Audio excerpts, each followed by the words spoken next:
नमस्कार। मैं सुनील कुमार आपका स्वागत करता हूं आपके अपने चैनल क्या ऐसा होता है।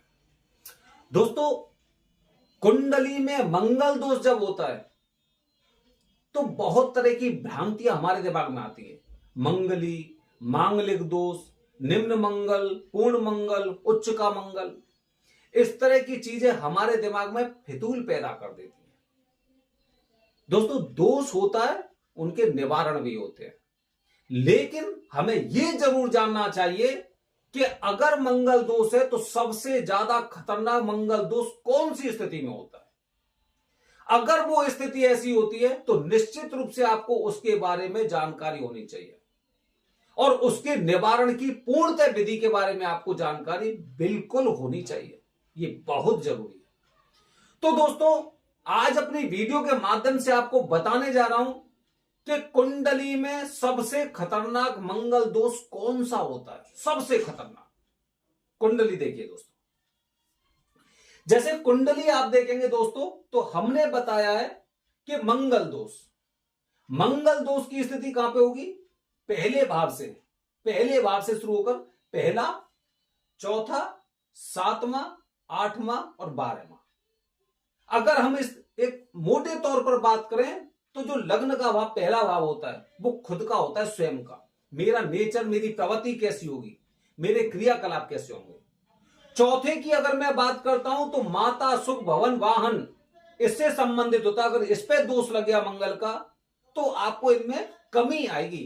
हो सकता है माता का प्यार ना मिले, हो सकता है घर, वाहन, भवन वगैरह इससे संबंधित आपको समस्या है। अगर सप्तम भाव में, मतलब 7वें भाव में अगर आपके में मंगल दिखाई दे रहा है तो आपको पारिवारिक जीवन में पति पत्नी के संबंधों में तनाव उपस्थित हो सकता है। अगर अष्टम भाव की बात करूं मैं दोस्तों तो अष्टम भाव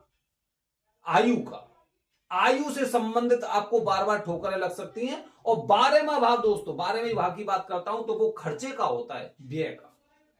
अब अगर पांचों स्थिति में मैं इसे निकालता हूं तो पांचों स्थिति में अगर आप किसी से पूछेंगे तो सबसे खतरनाक मंगल दोष होता है अष्टम भाव का, जो कि आयु से संबंधित होता है। वैसे सप्तम और अष्टम को लगभग बराबर माना जाता है, लगभग बराबर, लेकिन अष्टम भाव का मंगल सबसे खतरनाक होता है। अगर ये 100 है तो सप्तम भाव का मंगल 99। इतना अंतर है, बस ज्यादा अंतर नहीं है। लेकिन अभी हम सबसे खतरनाक की बात कर रहे हैं तो सबसे खतरनाक हो गया अष्टम भाव का मंगल। लेकिन उपाय आपको दोनों के करने चाहिए, सप्तम और अष्टम वाले के विशेष रूप से करने चाहिए, क्योंकि इनमें कोई अंतर नहीं होता है।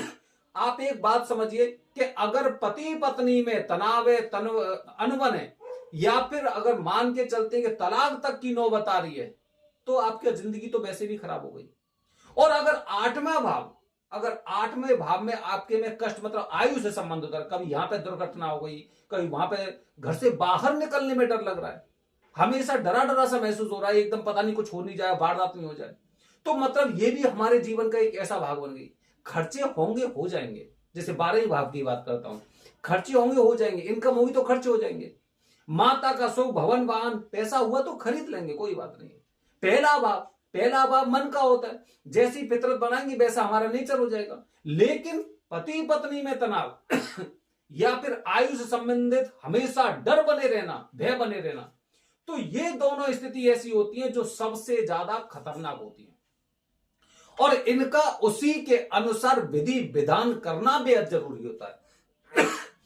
उदाहरण के लिए, अगर लड़की है, अगर किसी लड़की के सप्तम और अष्टम भाव में मंगल है, सप्तम या अष्टम, सप्तम और अष्टम नहीं, सप्तम या अष्टम, 7वें या 8वें भाव में मंगल है, तो निश्चित रूप से उस लड़की को पहले ये पूजा करनी चाहिए मंगल दोष की। और मंगल दोष की जो पूजा करेगी उसमें उसका कुंभ विवाह भी होगा।